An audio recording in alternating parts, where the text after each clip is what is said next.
Hi everyone, today we talk about belief or faith. I assume that everybody has some beliefs or some faith in something, even if we are not religious. Alright, so in Chinese we say 信念, 信念, 信念, 信念.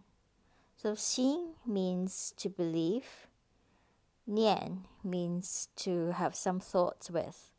So altogether, 信念, 信念, which refer to belief or faith.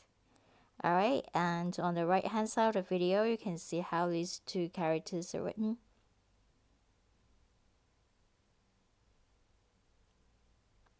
So I'm sure, if you have 信念, you'll be able to write these two characters well.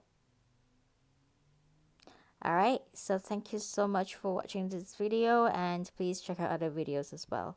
And leave a message if you want to message me. See you!